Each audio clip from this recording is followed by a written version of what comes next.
श्री गुरुदेव दत्त.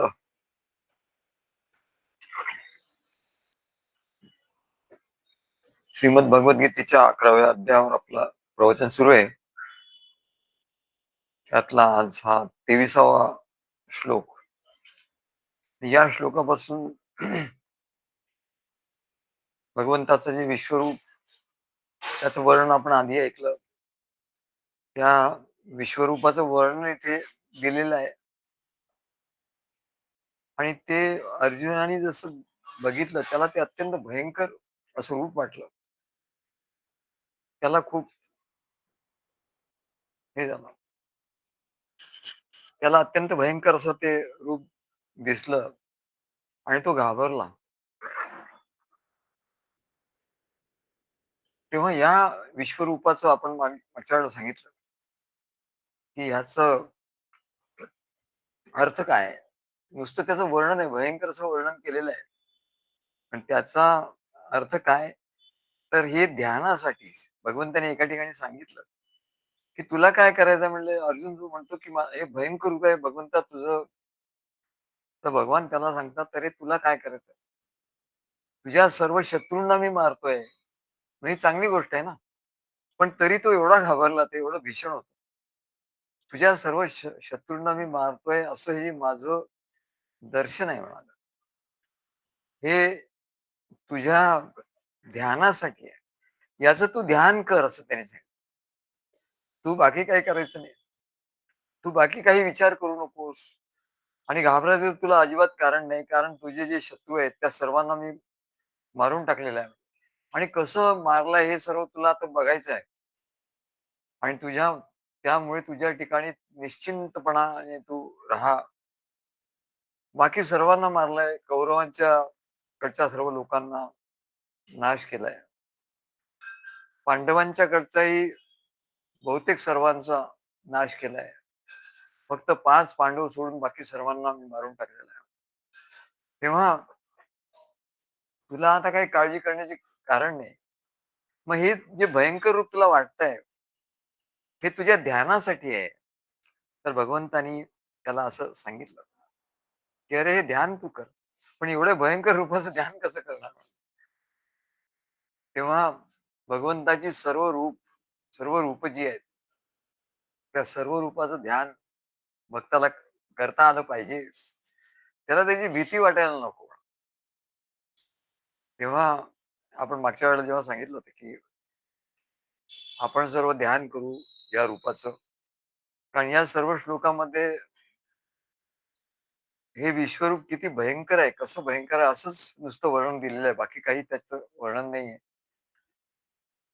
तर आपण आपल्या डोळ्यासमोर प्रथम त्या भगवंताचं रूप आणू आणि तो भगवंत कसा आहे, विश्वरूप, हे सर्व वर्णन मी सांगत असताना तुमच्या डोळ्यापुढे त्या भगवान विश्वरूपाची ते अजस्त्र असं रूप, विश्वरूप, भयंकर असं रूप, याची छवी तुमच्या डोळ्यासमोर तुम्ही आणली पाहिजे.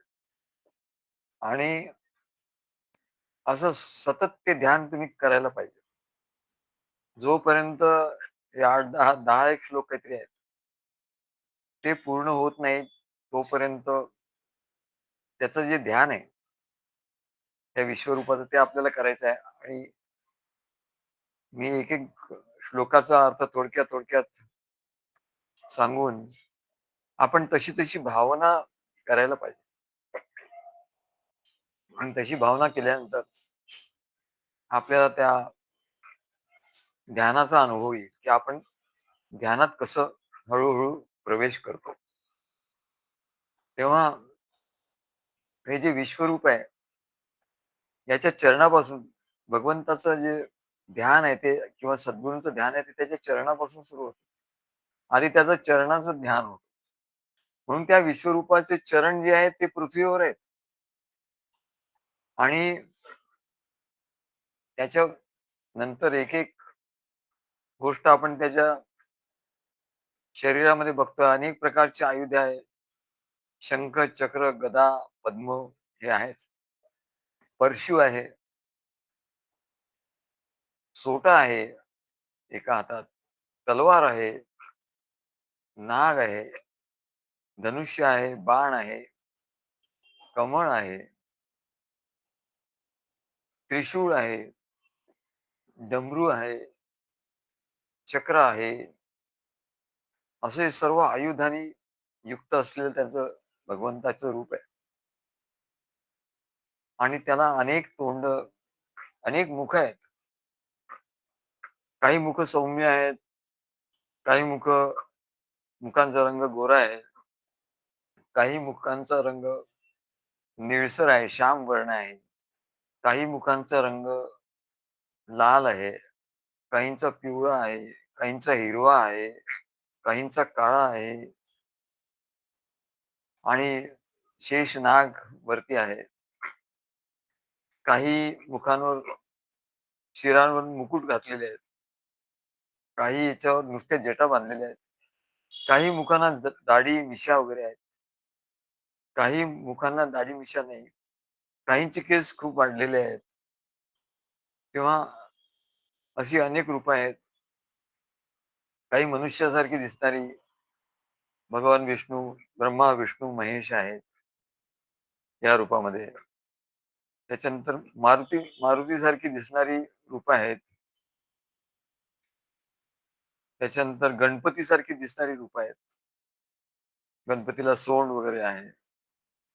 काही मुखातून सर्प बाहेर येत आहेत, काही मुखातून बऱ्याच मुखातून त्याच्या अग्नीच्या ज्वाळा बाहेर येत आहेत. असं हे रूप आणि त्याला अनंत बाहू आहेत आणि अनंत मुख आहेत. असं हे ध्यान आपल्या समोर ठेवून मग आता हा एक-एक श्लोक आपण वाचणार आहोत. रूपं महत्ते बहुवक्त्र नेत्रं महाबाहो बहुबाहुरूपपादं बहूदरं बहुदंष्ट्राकरालं दृष्ट्वा लोकः प्रवर्तितास्तस्यथाहं. तेव्हा अर्जुन म्हणतो, "हे आजानुबाहू कृष्णा." त्यांच्या बाहू एवढे लांब आहेत. ते आजानुबाहू आहेत. म्हणजे गुडघ्याच्या खालपर्यंत त्यांचे बाहू पसरलेले आहेत. त्यांना असंख्य मुख आहेत. मगाशी सांगितलं तसं वेगवेगळ्या प्रकारची मुख आहेत. असंख्य नेत्र आहेत. असंख्य नेत्र आहेत. तसंच असंख्य बाहू आहेत. असंख्य मांड्या आहेत आणि असंख्य पाय आहेत. हे सर्व आपल्या डोळ्यासमोर आपल्याला आणायचं. याची कल्पना करायची. त्याला असंख्य उदरं आहेत आणि जे असंख्य दाढांनी विक्राळ झालेत. प्रत्येक मुखामध्ये अशा दाढा आहेत. विक्राळ अशा दाढा आहेत आणि त्या असंख्य दाढांनी ते मुख विक्राळ झालेलं आहे. असं ते भयंकर रूप पाहून संपूर्ण त्रैलोक्यातील प्राणी आणि स्वतः अर्जुन देखील अत्यंत भयभीत झालेला आहे. सर्व त्रैलोक्यातील प्राणी आणि अर्जुन सुद्धा अत्यंत भयभीत झालेला आहे. असं ते रूप आहे. ते जमिनीवर त्यांचे चरण आहेत आणि त्यांचं शीर्ष अंतरिक्षात आहे. असं असं त्याचं ध्यान आहे. त्यांचं शीर्ष हे अंतरिक्षात आहे. अत्यंत उंच असं आहे आणि आपण त्यांचे एक-एक अवयव बघत खालून वर चाललेलो आहे. अंतरिक्षात चाललेलो आहोत. असं आपण कल्पना आपल्याला करायची. पायापासून सुरुवात करायची आणि एक-एक गोष्ट बघत त्यांची आयुध मगाशी सांगितलं. त्यांचे चरण अनेक चरण आहेत. अनंत भुजा आहेत, अनंत मुख आहेत. हे सर्व बघत आपल्याला त्यांच्या शीर्षापर्यंत जायचंय. हळू-हळू जाता त्यांच्या शीर्षापर्यंत जायचं. कुठपर्यंत? त्यांचं शीर्ष कुठे आहे? नभस्पृशम दीप्तमनेकवर्णम व्यात्ताननं दीप्तविशालनेत्रं दृष्ट्वा हि त्वां प्रव्यथितान्त प्रव्यथितान्त्मा धृतीं न विन्दामि शमं च विष्णू. नभस्पृशम या भगवंताच्या त्या सर्व शीर्षांनी त्या आकाशाला स्पर्श केलाय. अंतरिक्षामध्ये गेलेल्या आकाशाला स्पर्श केलाय आणि त्या सर्व मुखांमध्ये प्रज्वलित अशी अनेक वर्णयुक्त प्रज्वलित ज्यातून असा ज्वाळा निघतायत अशी अनेक वर्ण निळा, पांढरा, पिवळा, लाल असे सर्व वर्ण युक्त असलेली पसरलेली मुख आहेत आणि त्यांनी वाचलेला आहे. अशी पसरलेली मुख आहेत आणि ज्यात प्रज्वलित आणि विशाल नेत्र आहेत. त्याचे डोळे मोठे मोठे असे विशाल आहेत. अशा रूपाने युक्त असलेल्या या भगवंताला बघून अर्जुन म्हणतो की माझं अंतःकरण अत्यंत दुःखित झालेलं आहे आणि त्याला धैर्य आणि सुख प्राप्त होत नाही. रौद्र भयानक विभत्स असं जे रस आहे, रौद्र भयानक विभत्स रस उत्पन्न करून सर्व अत्याचारी, अनाचारी, पापी लोकांच्या मनात धडकी भरवणारं हे असं हे भयंकर रूप आहे. हे एवढं भयंकर रूप का घेतलं भगवंतानी? तर अत्याचारी, अनाचारी, पापी लोकांना त्यांच्या मनात धडकी भरवलं पाहिजे. नाहीतर हे लोक अत्याचार करतच राहतील. यांना कोणाची भीती राहणार नाही. अत्याचार, अनाचार, पाप, हत्या हे असं करणार आहेत ना.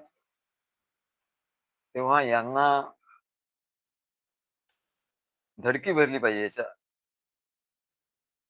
यांच्या हृदयामध्ये धडकी भरली पाहिजे.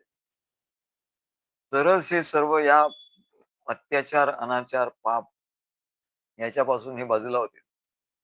नाहीतर होणार नाही आणि म्हणून हे भयंकर रूप दाखवलं. म्हणजे ते त्याचं केवढं भयंकर होतं की अर्जुनाने सुद्धा पाहिल्यानंतर अर्जुनासारखा एवढा वीर, धैर्यवान असा पुरुष ज्यांनी सगळ्यांना जिंकलं, ज्यांनी यमाला सुद्धा जिंकलं, ज्यांनी भगवान शंकराशी ज्याचा बरोबरी झाली, असा तो अर्जुन, त्याला भीती वाटली म्हणजे ते काय रूप असेल. आणि एवढं भयंकर रूप हे अत्याचारी, अनाचारी आणि राक्षस यांच्या मनात धडकी भरवण्यासाठी भगवंताने घेतलं. अर्जुनाला पुढे युद्ध करायचं होतं. एवढी किती अक्षौहिणी सेना त्याला मारायचं होतं सर्वांना. तेव्हा या युद्धासाठी असा भयानक विभत्स रस त्याच्या अंगात भिनल्याशिवाय अर्जुन एकटा एवढ्या लाखो बलवान अशा कौरवांचं शिरकाण करण्याला कसा समर्थ होईल. आणि म्हणूनच मध्येच तो घाबरून मी युद्ध करत नाही असं म्हणेल. एवढी मोठी सेना बघून आधीच त्याला तो घाबरला होता आणि म्हणून त्याच्यापेक्षा केवढं तरी जास्त रौद्र रूप त्या अर्जुनाला भगवंतांनी दाखवलं. भगवंताने आपलं सर्व राजांचं सैन्याचं शिरकाण करणार असं ते रौद्र रूप दाखवलं. भगवान म्हणतात, अर्जुना, तुला असं वाटेल की हे सगळे लोक, या सगळ्या लोकांना मी खातोय, सगळे माझ्या दाढेमध्ये चिरले जात आहेत, असं वर्णन आहे. तर भगवान म्हणतात, तुला या लोकांचा एवढा पुळका का आलाय? त्यांनी तुला एवढा त्रास दिला, तो सर्व त्रास तू विसरला का? तेव्हा या माझ्या भयंकर रूपाचा तुला भीती वाटण्याची गरज नाही. तर हे विश्वरूप, या विश्वरूपाच्या ध्यानाचं सुख तुला भोगायचं आहे. तर हे सर्व सुख तू भोग, सुखाने तू याचं दर्शन घे म्हणा. तू घाबरू नकोस, कारण तुला पांडव हे सुरक्षित राहणार आहेत. पांडवांच्या व्यतिरिक्त सगळं दुखतं, बाकी काय दुखतच नाही, एवढं पण बोंबलत नाही बसत. कोण नाही मला काय किरकिर झालं, तर ह्याला काय झालं, किरकिर झाली. पांडवांच्या व्यतिरिक्त जे आहे ते सर्व म्हणजे या विश्वरूपामध्ये तो ग्रास करणार आहे. म्हणून पुढच्या श्लोकात भगवान सांगतात, द्रष्टा करालानि च ते मुखानि दृष्ट्वैव कालानलसन्निभानि दिशो न जाने न लभे च शर्म प्रसीद देवेश जगन्निवास. भयंकर दाढांनी प्रलयकालच्या अग्नीसारखी विक्राळ झालेले तुझं मुख बघून त्या अर्जुनाला दिशांचा देखील विसर पडला. अर्जुन म्हणतो, भयंकर दाढांनी प्रलयकालच्या अग्नीसारखी विक्राळ झालेली तुझी जी मुख आहेत ती पाहून मला दिशांचा देखील विसर पडला. कुठे कुठे कुठली दिशा आहे, पूर्व पश्चिम उत्तर दक्षिण, काही कळत नाही मला. आणि मी अस्वस्थ झालोय, मला कशाचं समाधान वाटत नाही. तेव्हा हे भगवंता, हे जगन्निवासा, हे देवादी देवा, तू माझ्यावर प्रसन्न हो, असं तो अर्जुन म्हणतोय. अमी च त्वां धृतराष्ट्रस्य पुत्रः सर्वे सहैवाव निपाल संगे भीष्मो द्रोणः सुतपुत्रस्तथासौ सहास्मदीयैरपि योधमुख्यैः वक्त्राणि ते वर्माणा विशन्ति दंष्ट्राकरालानि भयानकानि केचिद्विलग्ना दशनान्तरेषु सन्दृश्यन्ते चूर्णितैरुत्तमांगैः. अर्जुन म्हणतो, धृतराष्ट्राचे सर्व पुत्र दुर्योधन, दुःशासन हे सर्व म्हणाल, 100 कौरव आणि त्याच्या मदतीला आलेले सर्व राजे, तसेच भीष्म, द्रोण, कर्ण आणि आमचेही पराक्रमी योद्धे, म्हणजे पांडवांचे कडचेही पराक्रमी योद्धे, ते सगळे तुमच्या प्रचंड मुखात प्रवेश करत आहेत असं अर्जुनाने बघितलं. त्यांच्यापैकी काहींची मस्तके तर मी तुमच्या दाढांमध्ये चिरडली जाताना बघत आहे. रौद्र रौद्र आणि भयंकर असं वर्णन आहे. कौरव योद्धे आणि पांडवांच्याकडचे पराक्रमी योद्धे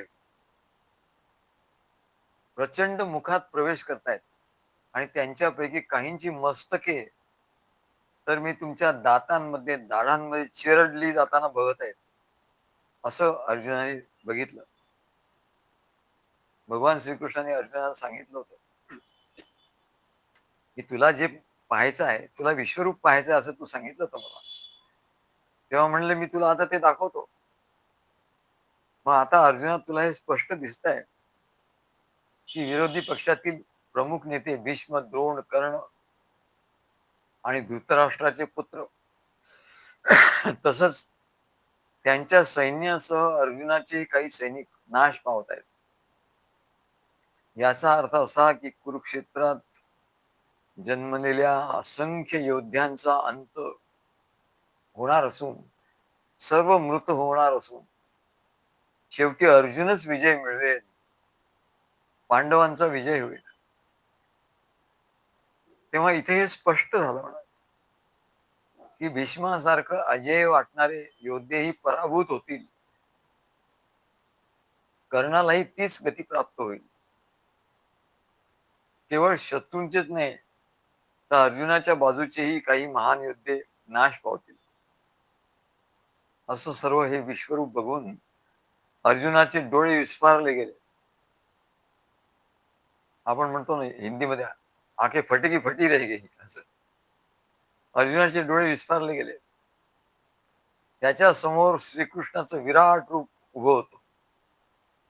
केवढं विशाल जमिनीवर त्याचे चरण होते आणि आकाशामध्ये ते विशाल अंतरिक्षामध्ये ते होतं, त्याचे शीर्ष. मग ते असं वर्णन करतात की ते उभं होतं की झोपलेलं होतं काहीच कळत नाही. दिशाच दिसत नाही. वर काय खाली काय, वर खाली मागे पुढे बाजूला, हे काहीच कशाच डायमेन्शन काही राहिलंच नाही. म्हणून तो उभा आहे अंतरिक्षात, का तो आडवा आहे का झोपलाय, हे काहीच कळत नव्हतं. त्याच्या शरीर, असंख्य डोळे, आकाशा एवढं विशाल शरीर, तेजोमय मुख, कितीतरी मुख त्यांची होती. आणि त्या मुखातून, नुसत्या मुख नव्हते म्हणले, मुखातून बाहेर पडणाऱ्या ज्वाळा, अग्नीच्या ज्वाळा बाहेर पडत होत्या. आणि प्रलय काळाचा आरंभ झाला होता. प्रलय काळ सुरू झाला होता. तेव्हा अर्जुनानी थरथऱ्या आवाजात म्हटलं, देवा, हे मी काय बघतोय? आणि त्याला दिसू लागलं धृतराष्ट्राचे पुत्र, त्याचे सहकारी भीष्म, द्रोण, कर्ण, रणांगणाचे महानायक, एकामागून एक कृष्णाच्या विकराल मुखात प्रवेश करत होते. त्यांच्या रणघोषांचा आवाज, दुंदुबी, रणभेरी या त्या प्रलयाच्या गडगडाटात हरवून जात होता. भीष्माचं शौर्य, द्रोणांची विद्या, कर्णाचा पराक्रम, हे सर्व एका क्षणात भगवान श्रीकृष्णाच्या त्या विशाल विश्वरूपामध्ये असलेल्या त्याच्या मुखामधल्या त्या दातांमध्ये आणि दाढांमध्ये चिरडून पुढे जात होतं सैन्य. तेव्हा अर्जुनाला असं वाटलं की काळ स्वतः समोर उभा आहे आणि संपूर्ण सैन्य त्याच्या जबड्यात ओढलं जात आहे आपोआप. सर्व सैन्य कौरवांचं आणि पांडवांचं पण त्याच्या जबड्यात ओढलं जात आहे. तेवढ्याच श्रीकृष्णाचा गंभीर आवाज अर्जुनाच्या कानावर आला आणि त्या विश्वरूपाचा भगवान सांगतात, पार्था, हे जे काही तू पाहतोयस ते आधीच निश्चित झालेलं होतं म्हणा. याचं प्लॅनिंग कितीतरी आधी झालं होतं. या प्रकृतीमध्ये हे आधीच ठरलेलं होतं. हे तुला आता आश्चर्य वाटतंय, पण हे आधीच ठरलेलं होतं आणि त्याच्याप्रमाणे ते घडतंय.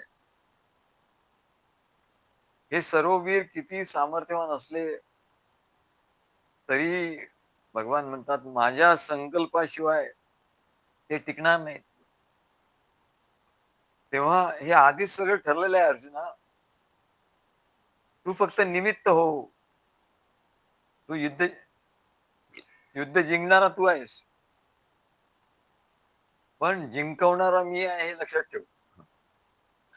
युद्ध जिंकणार हे नक्की आहे, पण तो विजय प्राप्त करून देणारा मी आहे हे लक्षात ठेव.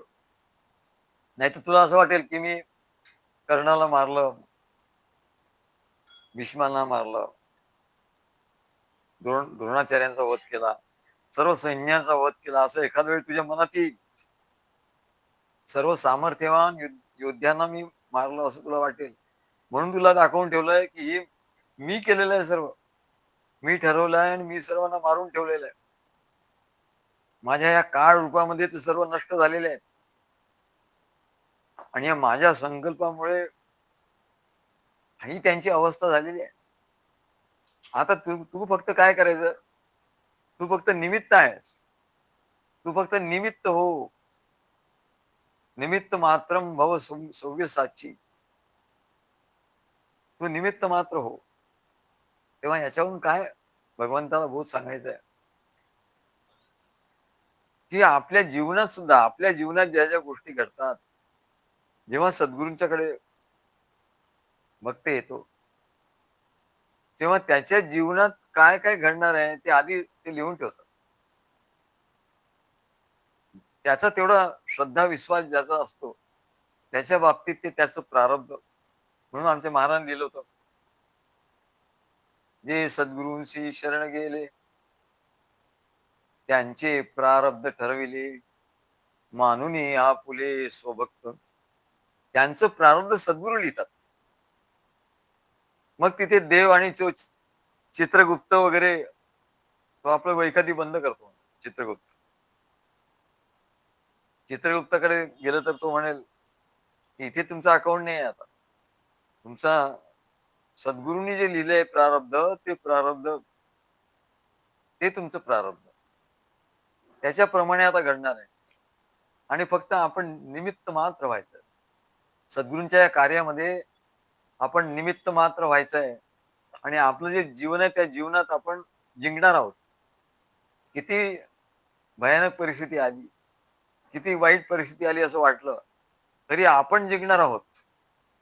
आणि तेच भगवान सांगतायत अर्जुनाला, की तू काळजी करू नकोस, पण तू निमित्त हो. मी यांना आधीच मारून ठेवलंय. माझ्या या योजनेमध्ये माझी पूर्ण योजना आहे. तेव्हा भक्तांचं जीवन म्हणजे भगवंताची योजना असते. सद्गुरू त्यांची सगळी योजना करतात. याचं जीवन कसं घडणार आहे पुढे याची योजना ते करतात. त्याच्याप्रमाणे ते त्याला सांगत असतात. आणि त्याच्याप्रमाणे श्रद्धा ठेवून जर त्याने ते केलं, तर त्याचं जीवन हे त्या भगवंताच्या प्रकृतीप्रमाणे घडतं. आणि शेवटी ज्याचा जो उद्देश आहे, त्याच्या जीवनाचा काय उद्देश आहे? तर त्याला त्या परमात्म स्वरूप प्राप्त होतं. त्या परमात्मा स्वरूपाचा तो अनुभव घेतो. हे त्याचं जे ध्येय आहे, त्या ध्येयापर्यंत तो जातो. आणि म्हणून त्याच्यासाठी प्लॅनिंग जे केलेलं आहे, योजना केली आहे, ते सद्गुरूंनी केलेली आहे. तेव्हा हे सगळं ऐकून तो अर्जुन थरथर कापत होता. त्याला समजलं, की अरे हे शुद्ध केवळ शस्त्रांचं नाही आहे. हे नुसतं शस्त्र अस्त्र सगळं माझं ज्ञान आहे. पण त्या शस्त्रास्त्रांनी युद्ध जिंकलं असं नाही माझ्या. तर ही दैवी नियतीचं युद्ध आहे. यामध्ये बघ, हे दैवी आणि नियती म्हणजे प्रकृतीमध्ये असं सद्गुरूंनी लिहून ठेवलं आणि त्याच्याप्रमाणे हे घडतंय. माझं काही मोठं मी काही केलं म्हणून घडतंय असं नाही म्हणजे. आणि असं त्याला जेव्हा जाणवतं तेव्हा तो निरहंकार वृत्ती होती. तो निरहंकार होतो आणि तो फक्त निमित्त मात्र. त्याच्या ठिकाणी अशी अवस्था येते की बस मी निमित्त मात्र आहे. निमित्त मात्रम भव स्वर्गस्वाच्य. आणि सर्व सद्गुरूंनी ठरवल्याप्रमाणे आणि परमेश्वराच्या सत्तेत सगळं घडतंय. यथा नदीनां बहोऽम्बुवेगः समुद्रमेवाभिमुखा द्रवन्ति तथा तवामी नरलोकवीरा विशन्ति वक्त्राण्य विविज्वलन्ति. तेव्हा अर्जुन मध्यभागी उभा, बाजूला भगवान श्रीकृष्ण आहेत आणि समोर त्यांचं ते विश्वरूप आहे. डोळे मोठे करून विस्फारलेल्या डोळ्यांनी विस्मय वाटलेला आहे, भीतीने भरलेले डोळे आहेत. आणि अर्जुन म्हणतोय, त्याच्या आवाजामध्ये कंप आहे आणि तो म्हणतो, हे प्रभू हे कसं शक्य आहे? जसं नद्या अनेक लाटा घेऊन महासागरात विलीन होत आहेत. नद्या येऊन महासागरामध्ये अनेक लाटा घेऊन येतात आणि महासागरात विलीन होतात. तसेच हे सर्व महान योद्धे जणू काही लाटा हे सर्व महान योद्धे भीष्म, द्रोण, कर्ण आणि धृतराष्ट्राचे पुत्र हे सर्वजण तुमच्या प्रज्वलित मुखात प्रवेश करत आहेत. हे स्वतःहूनच प्रवेश करतायत. तेव्हा भगवान श्रीकृष्ण विश्व रूपामधून सांगतात, अत्यंत गंभीर आणि घणघणीत असा आवाजात,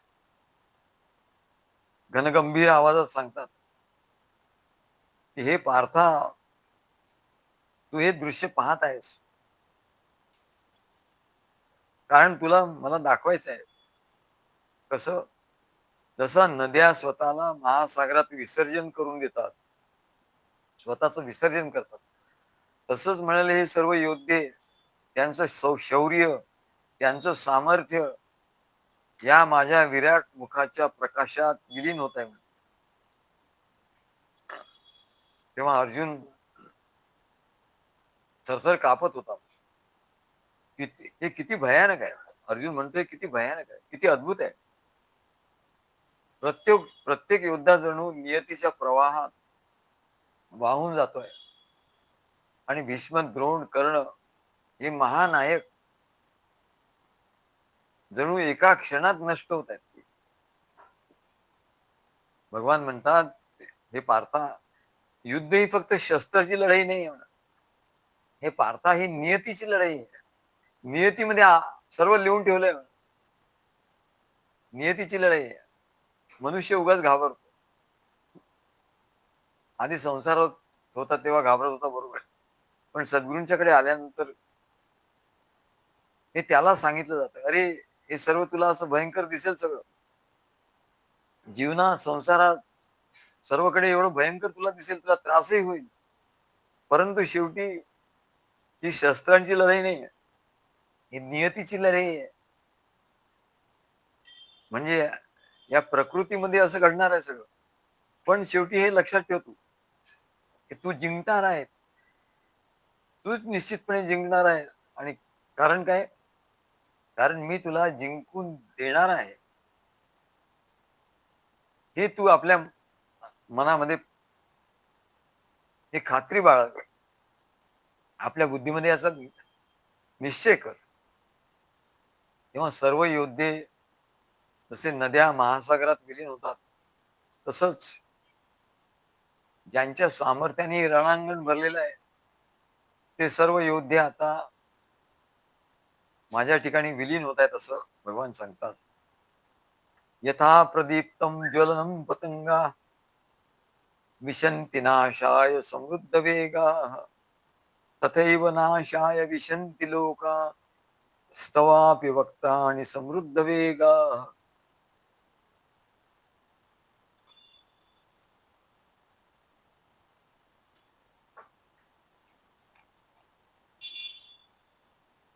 अर्जुन म्हणतो, मी सर्व लोकांना पूर्ण वेगाने तुमच्या मुखात प्रवेश करताना बघत आहे.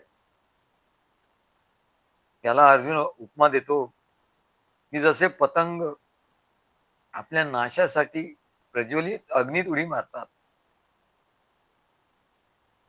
पावसाळ्यात पूर्वी असं व्हायचं, आता दिसत नाही, थोडं थोडं दिसतात, परंतु असे पतंग किडे असतात.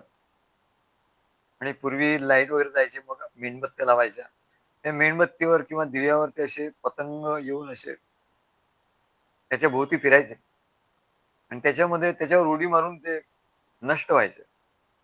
तशी उपमा देतात. अर्जुन म्हणतो, मी बघतोय की हे सर्व लोक, सर्व योद्धे पूर्ण वेगाने तुझ्या मुखात प्रवेश करतायत, जणू पतंग जळत्या अग्नीत स्वतःहून उडी मारतायत, असंच मला वाटतं. आणि आश्चर्य आणि भीतीने मिश्र भाव व्यक्त करीत अर्जुन म्हणतो, भीष्म, द्रोण, कर्ण आणि धृतराष्ट्राचे पुत्रही सर्वजण जणू आपल्या नियतीला वाहून गेले जात आहेत. आणि ही दैवी प्रलयाची एक झलक आहे. तेव्हा भगवान श्रीकृष्णाचा आवाज त्या विश्वरूपातून संपूर्ण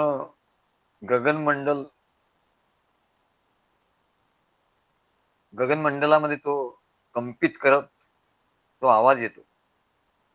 भगवान म्हणतात, हे पार्था, घाबरू नकोस, जसे पतंग जळत्या अग्नीत उडी मारतात, तसेच हे सर्व योद्धे माझ्या विराट मुखात प्रवेश करतायत. आणि तू फक्त निमित्त आहेस. निमित्त मात्रम भव सव्यसाची. हे लक्षात ठेव की तू इथे फक्त निमित्त आहेस. जिंकणारा तू आहेस. तू जिंकणार आहेस, लक्षात ठेव. तुझा विजय होणार आहे, कारण सत्याचा विजय होतो आणि मी जिंकवून देणार आहे तुला, असं त्याला वारंवार अर्जुनाला धैर्य देतात भगवान. लिहिलीयसे ग्रसमाना समंता लोकान समग्रान वदनैर्ज्वलग्नी तेजोभिरापूर्य जगत समग्रम भासस्तवोग्रा प्रतपंती विष्णू. अर्जुन मध्यभागी उभा राहिलेला आहे, विस्मयचकित आहे. आणि तो घाबरलेल्या आवाजाने काय म्हणतो, तुमच्या हे विष्णू.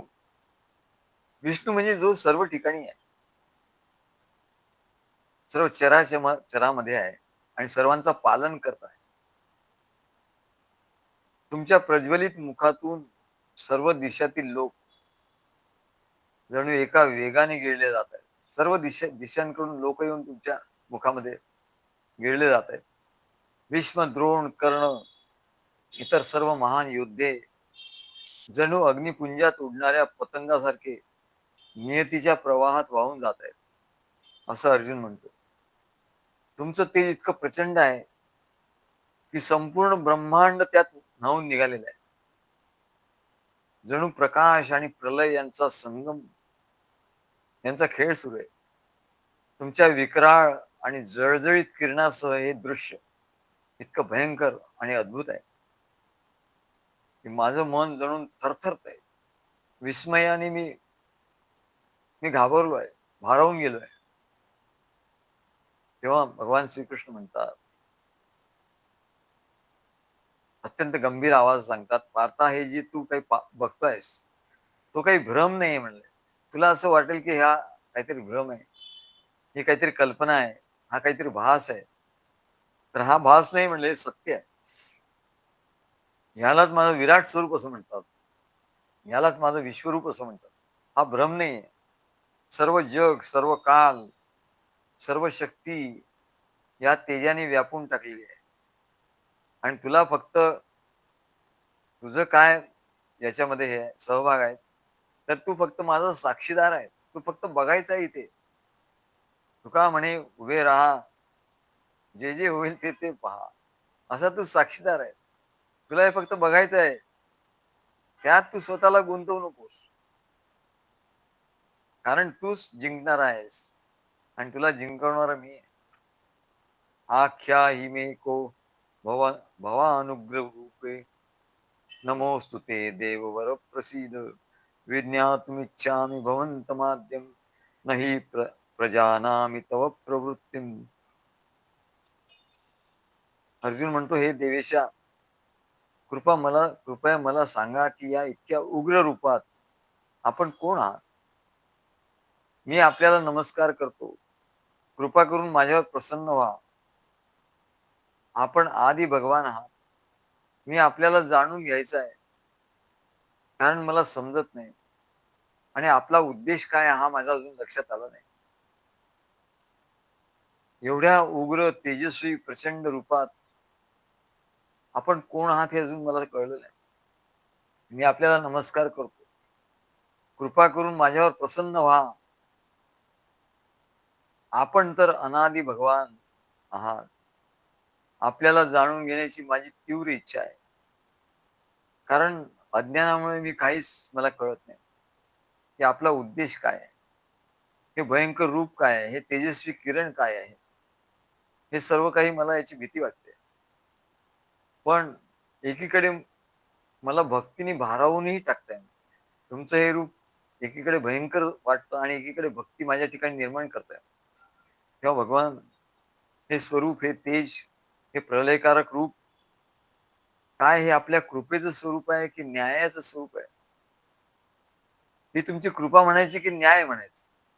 न्याय म्हणजे की तिथे काही तुम्ही वाईट केलं असेल तर त्याला दंड आहे, त्याला न्याय असं म्हणतात. आणि कृपा म्हणजे की त्या भगवंताची कृपा आपल्यावर, त्याचं रक्षण आहे, कृपा आहे.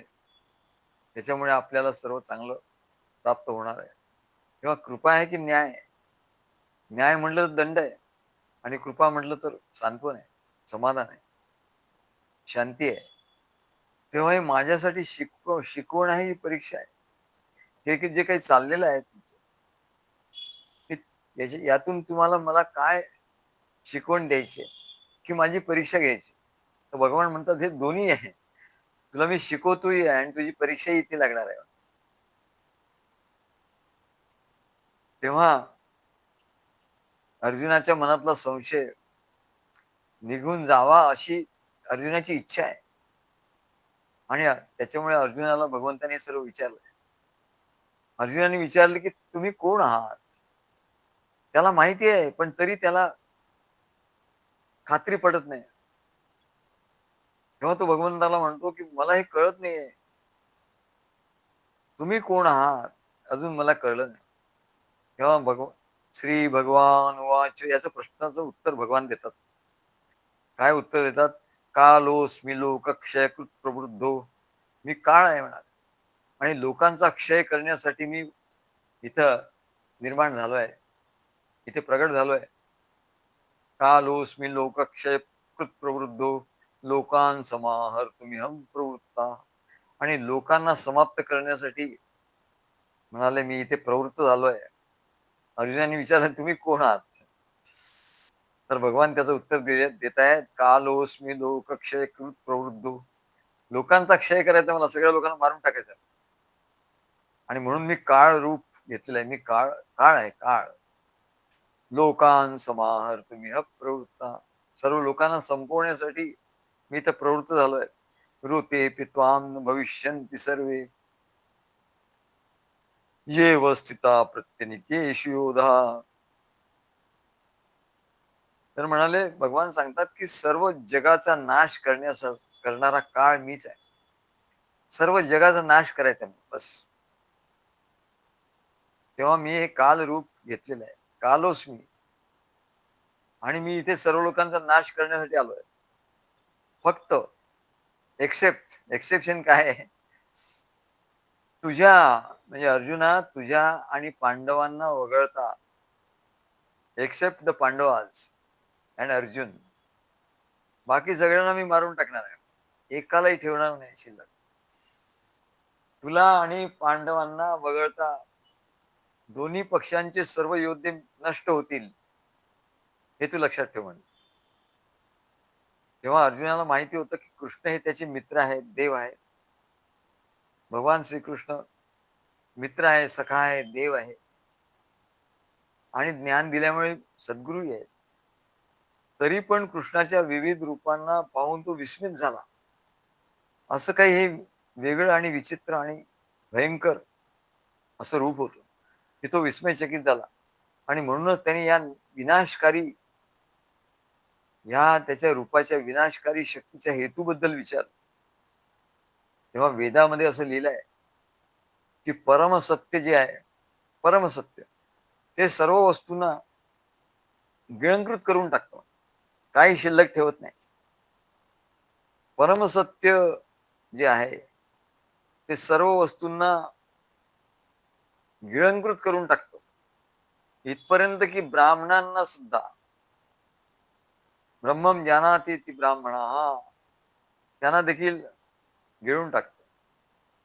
अखेरीस सर्व ब्राह्मण, क्षत्रिय, वैश्य, शूद्र, सर्व लोक परमेश्वराच्या काळ रूपाने गिळंकृत केले जातात. परमेश्वराचं हे रूप सर्वांना भक्षण करणार आहे. आमचे सच्चिदानंद स्वामी म्हणायचे, भगवंताचं रक्षण आहे, रक्षण आहे म्हणतात तुम्ही. आम्हाला सांगायचं ते भगवंताचं रक्षण आहे, रक्षण आहे, हे बरोबर आहे. पण कुठपर्यंत रक्षण आहे? तर तुमचं भक्षण होत नाही तोपर्यंत रक्षण आहे. जोपर्यंत काळ येऊन तुम्हाला भक्षण करत नाही तोपर्यंत तुम्हाला रक्षण आहे.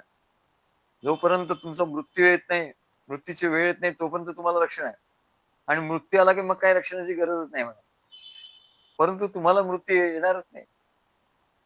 तुम्ही तर त्या भगवंताच्या निज धामामध्ये, वैकुंठ धामामध्ये जाणार. त्यामुळे तुम्हाला मृत्यू वगैरे नाही. पण तसं बघितलं तर या काळ रूपामध्ये शरीर जाणार आहे. शरीराला हा काळ भक्षण करणार आहे. तेव्हा अर्जुन आधी युद्ध करीत नाही असं म्हणत होता. त्याला युद्ध करणं हेच, युद्ध न करणं हेच अधिक श्रेयस्कर वाटत होतं. आणि तसं अनेक कारण त्यांनी दिली. तेव्हा परंतु भगवान म्हणतात, जर अर्जुनाने युद्ध केलं नाही, तरी काय फरक पडणार आहे म्हणाले. हे अर्जुना, तू युद्ध केलं न केलं तरी फरक पडणार नाही. हे लोक मरणारच आहेत म्हणाले. आज ना उद्या याला मी मारूनच ठेवलेलं आहे. कारण फक्त वेगळं होईल. पण हे सर्व मरणारच आहेत. कारण हे सर्व लोक माझ्या इच्छेनुसार नाश पावत आहेत. ही माझी इच्छा आहे की यांचा नाश व्हावा. म्हणून तू मारला नाहीस तर इतर कशाने तरी ते मरतील. काय कुठल्या रोगाने मरतील किंवा बुडून मरतील किंवा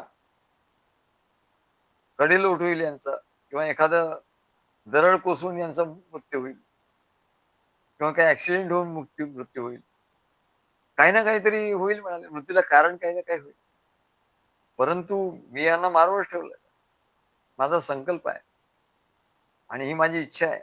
माझ्या इच्छेने ते नाश पावतील. जर अर्जुन लढला नाही तरीही ते कोणत्या ना कोणत्या मार्गाने मरण पावणारच आहे. मृत्यू कोणत्याही प्रकारे टाळता नाही येणार. तो लढो वा न लढो, परंतु प्रत्यक्षात ते आधी मृत झालेलेच आहेत. आणि म्हणून काळ म्हणजे विनाश आणि परमेश्वराच्या इच्छेनुसार संपूर्ण सृष्टीचा नाश होणार, हा निसर्गाचा अटळ नियम आहे.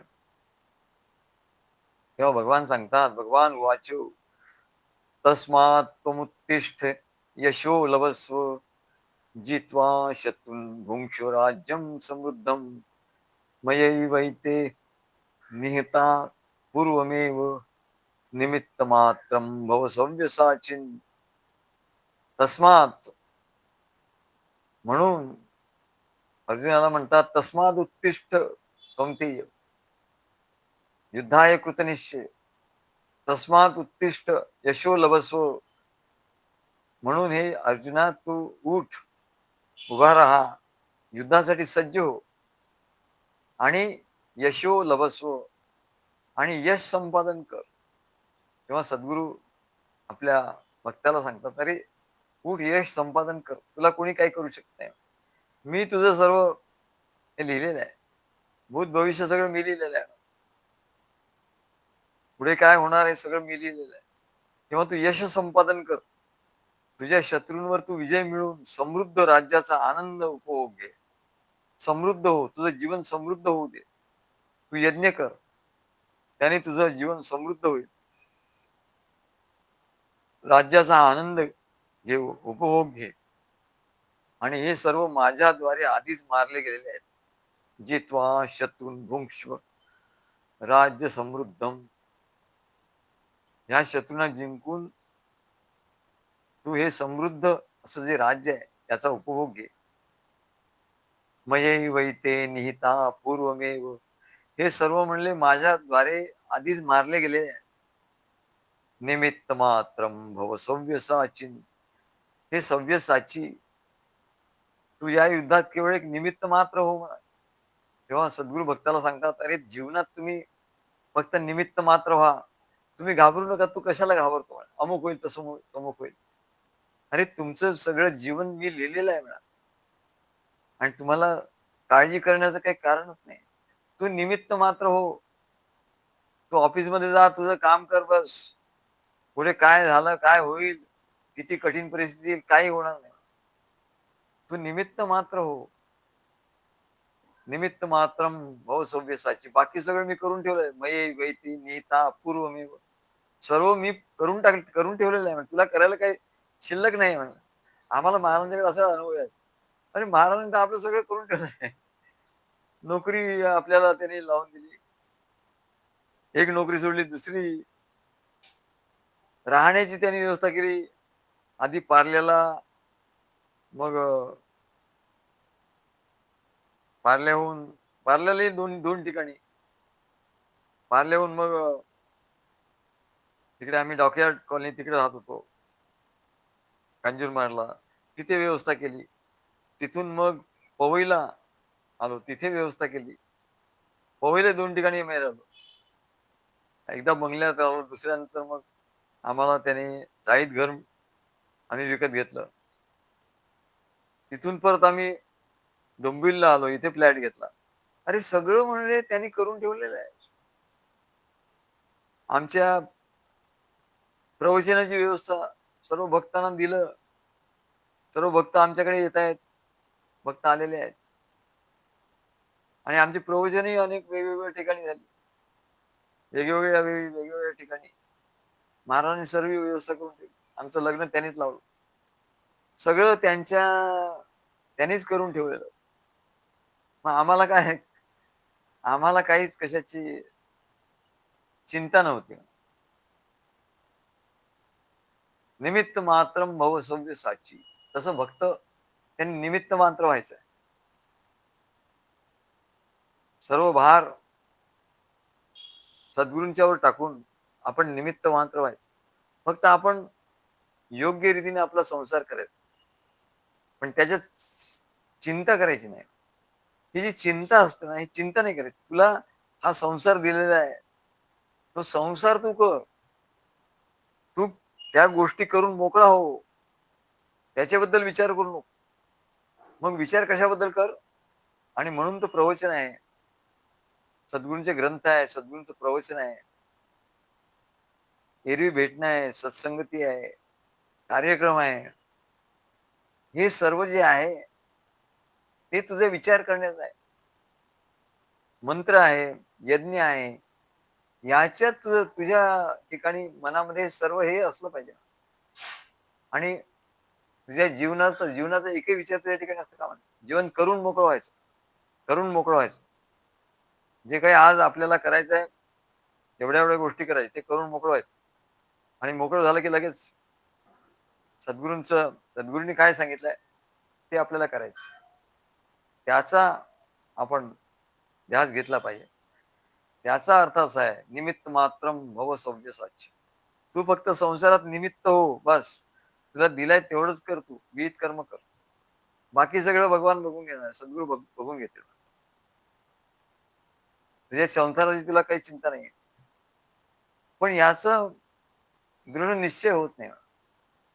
मनुष्याला याचा दृढ निश्चय होत नाही. नाही कसं होईल, कधी होईल, काय होईल, एवढा तो उतावीळ होतो. जेव्हा व्हायचं तेव्हा बरोबर होईल. Right things at the right time. Right things at the right time, at the right place, and done by the right person. असं मॅनेजमेंट मध्ये म्हणतात की right time, right things at the right time, तेव्हा at the right place आपोआपच त्या गोष्टी घडतील. Right place म्हणजे तुला जेव्हा ऑफिसमध्ये जायचं तेव्हा ऑफिसमध्येच जा. जेव्हा सद्गुरूंच्याकडे जायचं तेव्हा नातेवाईकांच्याकडे जाऊ नको. नाहीतर ते नातेवाईकांच्याकडे गेल्यामुळे तुला मग सद्गुरूंच्याकडे यायला वेळ मिळाला नाही असं होईल. Right man at the right place. आमच्या महाराजांनी सांगितलं होतं, तुमचं 3 ठिकाणी तुम्ही दिसले पाहिजेत. एक तर तुमच्या घरी, नाही सद्गुरूंच्याकडे, नाही तर ऑफिसमध्ये. बस ही तुमची 3 ठिकाणं आहेत. तुमच्या घरी, सद्गुरूंच्याकडे, नाही तर ऑफिसमध्ये. याच्या पलीकडे 4थ्या ठिकाणी जायचं नाही सद्गुरूंच्या आज्ञेशिवाय. असं सद्गुरूंची आज्ञा. आणि असं जर तुम्ही कराल तर म्हणले निमित्त मात्रम भव सव्यसाची. तुमचं जीवन जे आहे ते पूर्ण समृद्ध होईल. म्हणजे तुम्हाला काही करण्याची गरजच नाही. तुम्ही यज्ञ करता, देव तर तुमचं सगळं जीवन बघतायत. सद्गुरू तुमचं सगळं आध्यात्मिक प्रगती, आध्यात्मिक जीवन बघतायत. तुम्हाला काय, तुम्हाला चिंता तरी काय आहे? हा, तुम्हाला चिंता असली पाहिजे कशाची? सद्गुरूंचं कार्य मी कसं करू? सद्गुरूंचं कार्य जे आहे ते मी किती करू, कसं करू, कशा रीतीने करू, हे हे चिंतन असलं पाहिजे. काही चिंता नाही मिळत. तेव्हा आपल्या जीवनामध्ये आपण निमित्त मात्र असलं पाहिजे. सगळं आपलं जीवन सगळं सद्गुरूंच्या शक्तीने चालतं. तिथे आपण निमित्त मात्र पाहिजे. तिथे आपण जास्त इन्व्हॉल्व व्हायचं नाही आणि सद्गुरूंच्या कार्यात आपण जास्त इन्व्हॉल्व व्हायला पाहिजे. तिथे निमित्त मात्र नाही. नाही आपलं यायचं नुसतं निमित्ताला म्हणून तो आला बस. असं नाही मला. निमित्त मात्र संसारात व्हायचंय आणि सद्गुरूंच्याकडे पूर्ण आपली भक्तीने त्यांच्या कार्यामध्ये आपल्याला एकरूप समरस, सहभागी, समरस व्हायचं आहे. तेव्हा निमित्त मात्रम हा शब्द, अर्जुन हा पराक्रमी योद्धा होता आणि त्यांनी शत्रूंना आपल्या बाणांनी, आपल्या शक्तिशाली बाणांनी पराभूत करून त्या रणामध्ये पराभूत करणं हेच त्याचं निमित्त मात्र होतं. बाकी त्यांनी काय करायचं? त्याने युद्ध करायचं आणि ते मरतील. त्यांनी फक्त बाण सोडायचे बस. याला म्हणतात निमित्त मात्रम. म्हणजे फक्त कारण मात्र होईल. सर्वांना मारायला तो कारण होईल. तेव्हा हा निमित्त मात्र हा शब्द फार महत्वाचा आहे. आपल्या संसारात आपण निमित्त मात्र झालं पाहिजे. निमित्त फक्त. आणि निमित्त याचा अर्थ असा की त्याच्यावर काही जबाबदारी काही नाही. He is not responsible. जर निमित्त असतो ना तो रिस्पॉन्सिबल नसतो. निमित्त कारण आणि उपादान कारण. ऑफिसमध्ये एखादी गोष्ट आपण करतो, आपल्या बॉसनी सांगितलं म्हणून करतो, आपण निमित्त होतो. आणि बॉस हा मूळ कारण होतो. तो मूळ कारण, आपण निमित्त कारण. त्याच्यामुळे आपल्याला आपल्यावर काही त्याचं बंधन राहत. आपण निमित्त मात्र. आणि ते आपण जर केलं, नाही नाही मी केलं असं म्हटलं की सर्व जबाबदारी त्या ऑफिसची तुमच्यावर येईल. मी नाही. ह्या माझ्या वरच्या बॉसनी मला सांगितलंय. काय? Authority and responsibility. Authority flows downwards. वरून खाली येते ऑथॉरिटी. तेव्हा आपण निमित्त होतो, कारण ती ऑथॉरिटी आपली नसते. ती वरून आपल्याकडे आलेली असते. आणि म्हणून आपण आपल्याला काही चिंता नाही. आपण आपलं तेवढं काम चोख करायचं बस. त्याला निमित्त मात्रम असं म्हणतात. संसारात आपण निमित्त मात्र झालं पाहिजे. त्याचं ओझं आपण घ्यायचं नाही. अमुक झालं आणि अमुक नाही झालं. झालं याचंही आपलं मोठेपण नाही. मी सगळं काम चोख करतो. चोख करायलाच पाहिजे. पण मग तरी असं का होतं? तरी वगैरे काही नाही. तुझं काम आहे फक्त काम करणं. तरी असं का होतं हे तुझ्या अखत्यारीतलं नाही. तू निमित्त मात्र आहे. करणारा दुसरा वेगळा आहे. सगळं करणारा हा परमेश्वराच्या सत्तेमध्ये सर्व घडतंय हे लक्षात ठेव. तू निमित्त मात्र हो. आणि जेव्हा तुला असं वाटेल की नाही मी करणार आहे, तेव्हा तो अहंकार आला समोर. आणि अहंकार आला की तुला तडाखा बसणार. तेव्हा निमित्त मात्र हा शब्द महत्वाचा आहे. हे संपूर्ण जग परमेश्वराच्या इच्छेने चालतं. तुझ्या इच्छेने चालतं काय म्हणा. तू तर काल आला आणि काही दिवस राहणार. तुझ्या तुझ्या आधी हे आकाश होतं. तुझ्या आधी पाऊस पडत होता. सूर्याचं ऊन ताप सगळं होतं. शेती पिकत होती. समुद्र होत्या, नद्या होत्या, सगळं काही तुझ्या आधी होतं. आणि तुझ्या नंतरही राहणार आहे. आणि ते सर्व कशामुळे चालतं? सूर्य उगवतो. ही कोणाची इच्छा आहे? तुझी इच्छा आहे का? की आणखी कोणाची इच्छा आहे? सूर्य उगवतो, सूर्य मावळतो, दिवस उजाडतो, दिवस मावळतो.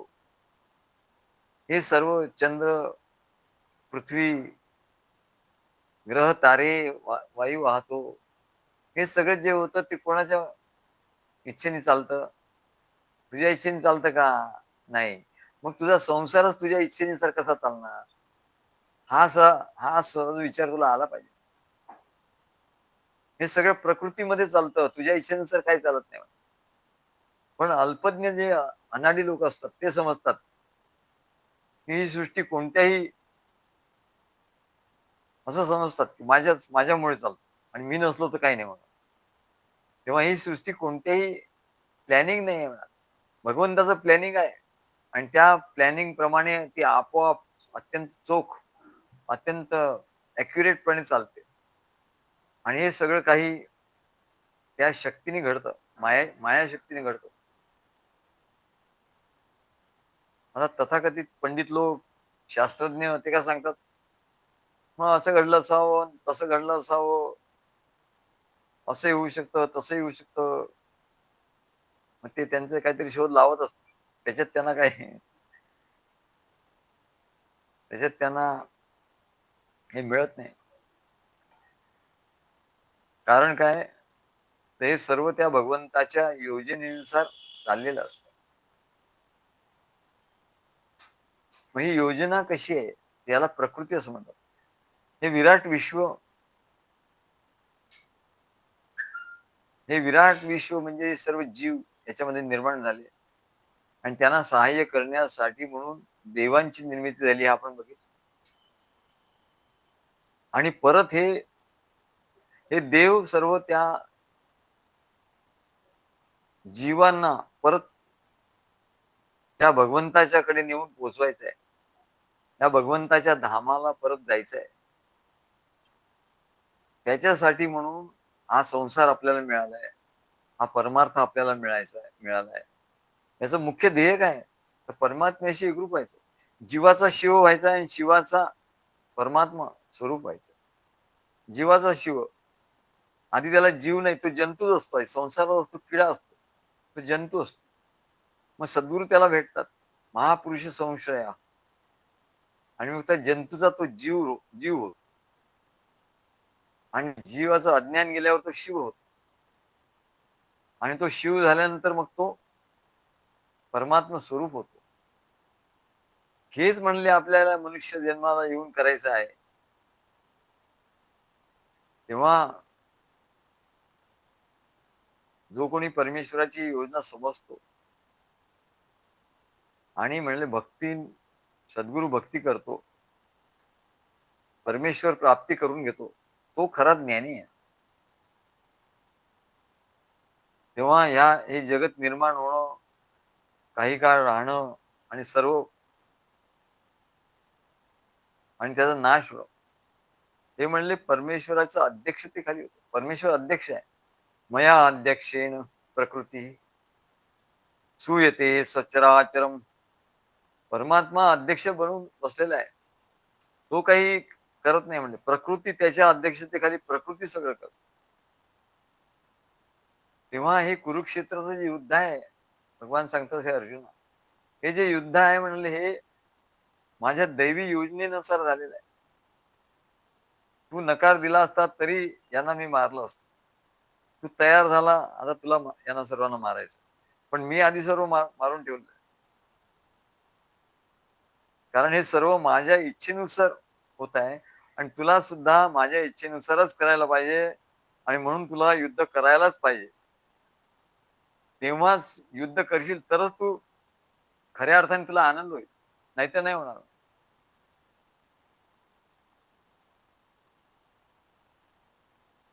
तेव्हा ज्या भक्ताच्या ठिकाणी भक्ती आहे, पूर्ण भक्ती आहे, नवविधा जो भक्ती करतो सद्गुरूंच्या चरणी, त्याचं जीवन भगवंताच्या सत्तेमध्ये घडत असतं, याची जाणीव त्याला असते.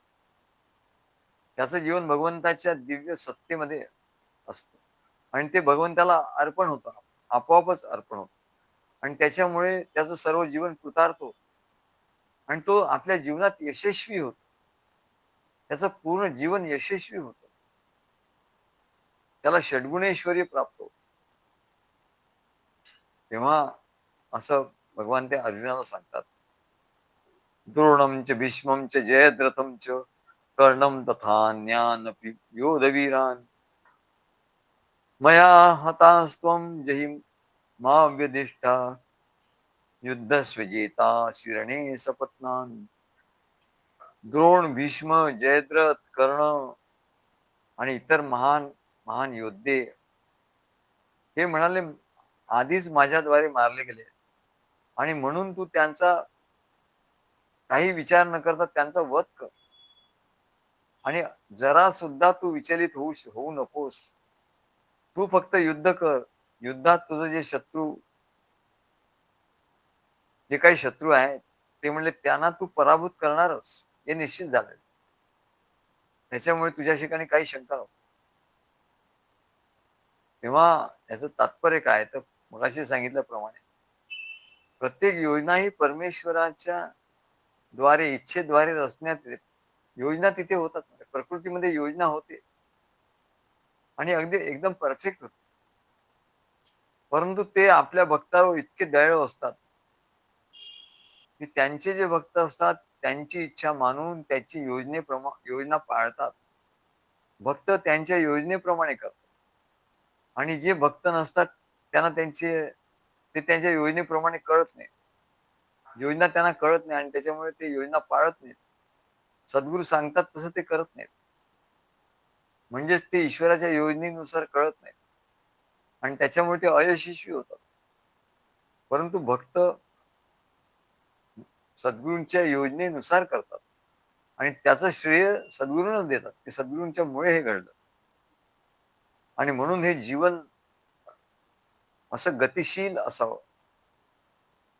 की प्रत्येक व्यक्तीने आपल्याला जे विहित कर्म दिलाय ते करावं आणि सद्गुरूंच्या मार्गदर्शनाखाली सद्गुरूंनी शिकवण दिल्याप्रमाणे त्यांच्या माध्यमातून भगवंताला ओळखलं पाहिजे आणि तो भगवंत आपल्या हृदयातच आहे. तेव्हा त्या हृदयातल्या भगवंताला ओळखलं पाहिजे. तेव्हा भगवंताच्या योजनांना ही योजना कशी आहे भगवंताची त्याच्या कृपेनेच समजते. भगवान श्रीकृष्ण सांगतात की मी न जाणे माझी माया. भगवान म्हणतात अरे मी जाणत नाही म्हणाले तुम्हाला विचारतो मी तरी कुठे जातो.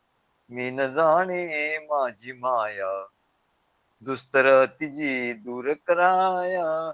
तू म्हणतो की भगवंत तुझी माया आहे पण माझी माया मला सुद्धा माहिती नाही.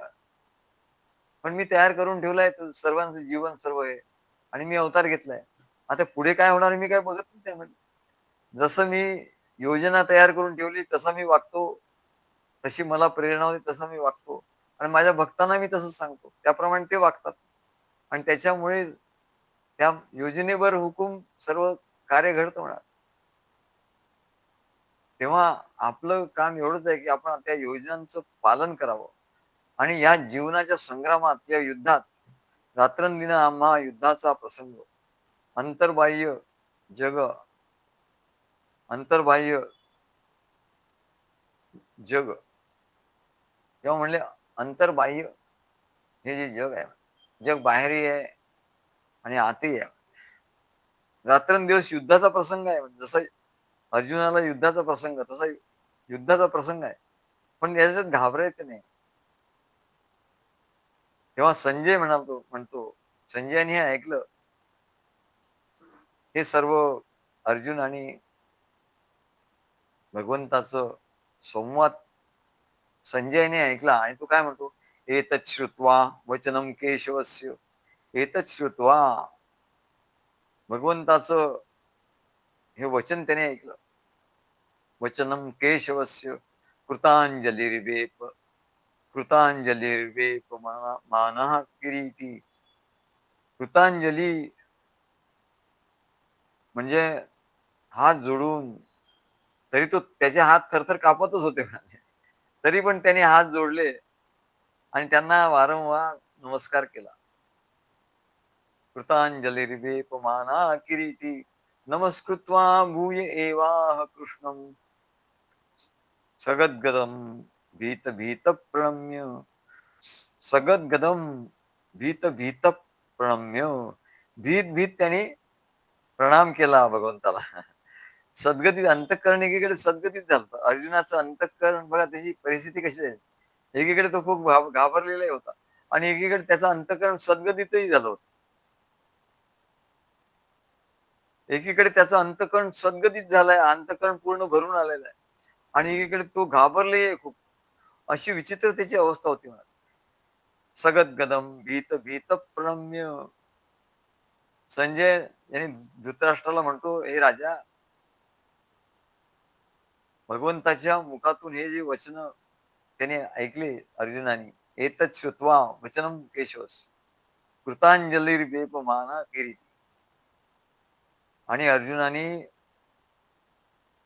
त्याचे हात कापत असताना हात जोडले त्याने आणि त्यांना वारंवार नमस्कार केला आणि भयभीत होऊन बघा सद्गदम सगद्गदम भीत भीतः प्रणम्य. आणि परत भीती त्याची गेलीच नाही म्हणा.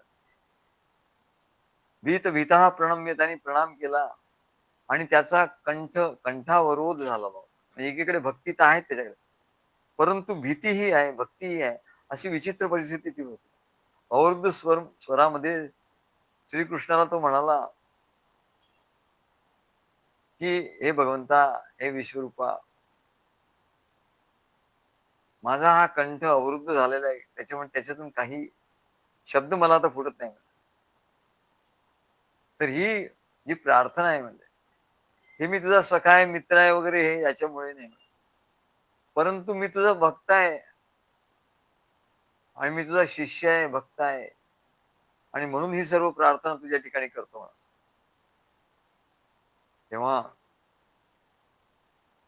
अर्जुन म्हणतो, "स्थाने ऋषिकेश तव प्रकीर्त्या जगत प्रहस्यस्त नुरज्यते च रक्षांसि भीतानि दिशो द्रवन्ति सर्वे नमस्यन्ति च सिद्ध संघ." अर्जुन म्हणतो, "हे ऋषिकेशा, तुमच्या नामस्मरणाने स्थाने ऋषिकेश तव प्रकीर्त्या." तुमच्या नामस्मरणाने संपूर्ण जग आनंदित होतं आणि सर्व लोक तुमच्यावर प्रेम करतात आणि सिद्ध पुरुष तुम्हाला नमस्कार करतात. याच्या याच्या उलट म्हणले असुरगण, असुर राक्षस जे असतात, अनाचारी अत्याचारी जे लोक असतात, ते म्हणले तुला भयभीत होऊन इकडे तिकडे पळ काढतायत आणि हे अगदी योग्यच आहे. कुरुक्षेत्राच्या या युद्धाचा परिणाम म्हणजे भगवान श्रीकृष्णाकडून ऐकल्यानंतर अर्जुन अर्जुन त्यातल्या त्यात परिपक्वता अर्जुनाला आली, की हा युद्धाचा परिणाम काय होणार आहे. तर सर्व जे राक्षस आहे, सर्व असुर आहे, कौरव आहेत, अनाचारी दुराचारी आहेत, या सगळ्यांचा पराभव होईल आणि परमभक्त म्हणून अर्जुन हाच फक्त अर्जुन आणि पांडव हे शिल्लक राहतात. हे बघून हे त्या अर्जुनाला याचा निश्चय झाला आणि मग तो प्रबुद्ध म्हणजे तो परिपक्व झाला आणि तो कृष्णाला म्हणाला, की "हे भगवंता, तुम्ही जे काही करता ते सर्व योग्यच असतं. तुम्ही जे जे काही कराल ते सर्व योग्य असतं आणि तुम्हीच या विश्वाचे पालन करते आहात. तुम्ही सर्वांचं पालन करता आणि भक्तांचं आराध्य तुम्हीच आहात आणि दुष्टांचा संहार करणारे तुम्हीच आहात आणि तुमची प्रत्येक कृती ही सर्वांसाठी मंगलमय असते." तेव्हा अर्जुनाला समजलं, की युद्ध जे होतं ते आधी ठरलेलंच होतं आणि ते भगवंतांनी ठरवलेलं होतं आणि तेव्हा हे युद्ध भगवंतांनी जे ठरवलेलं ते आता प्रत्यक्ष कसं घडणार आहे, हे बघण्यासाठी म्हणून आकाशातून अनेक देवता, सिद्ध,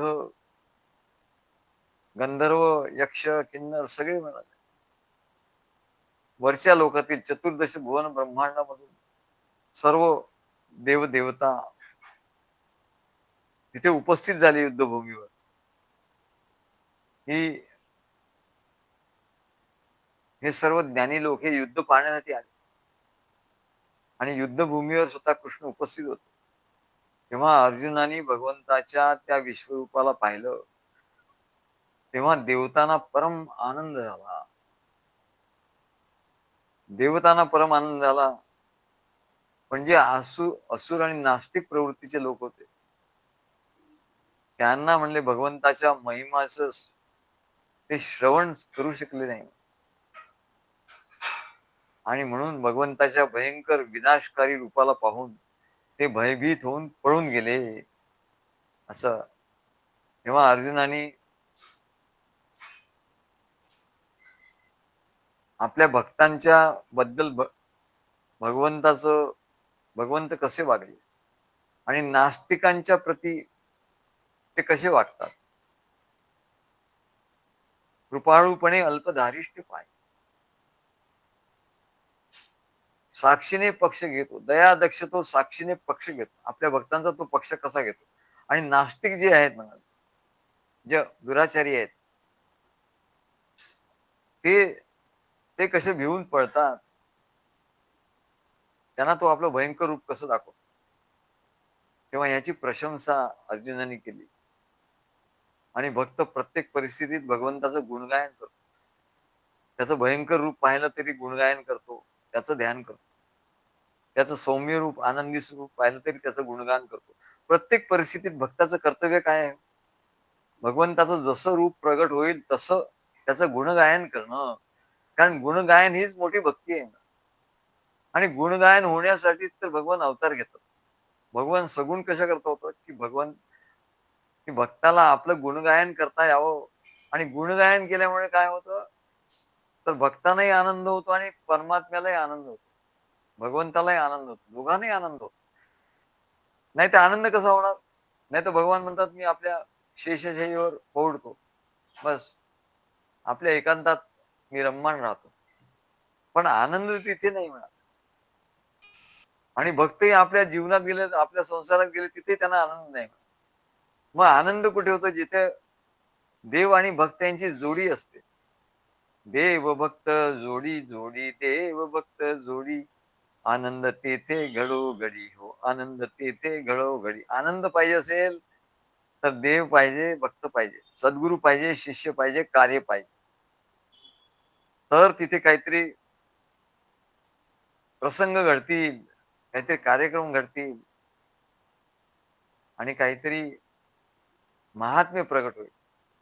आणि त्याच्यामुळे त्याचं गुणगायन करता येईल भक्तांना.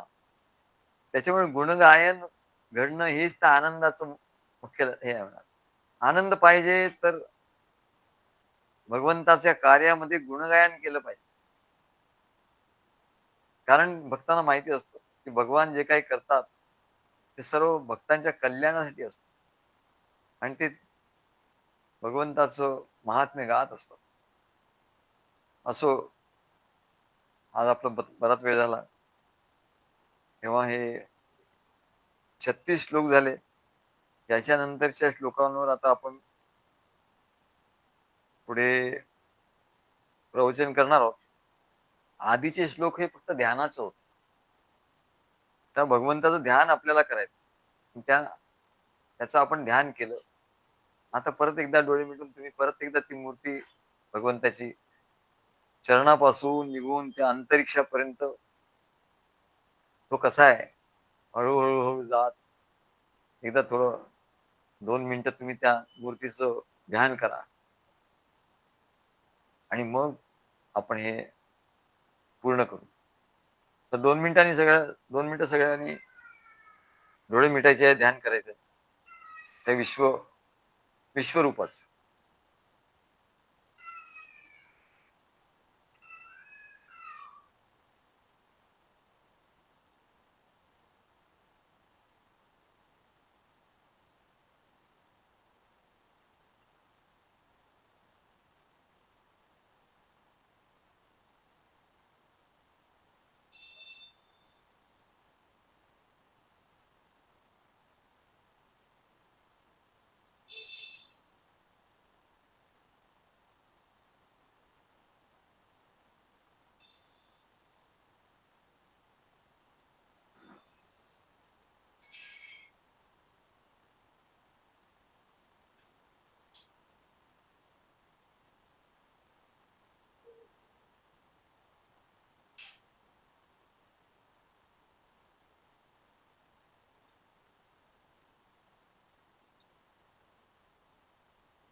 श्री गुरुदेव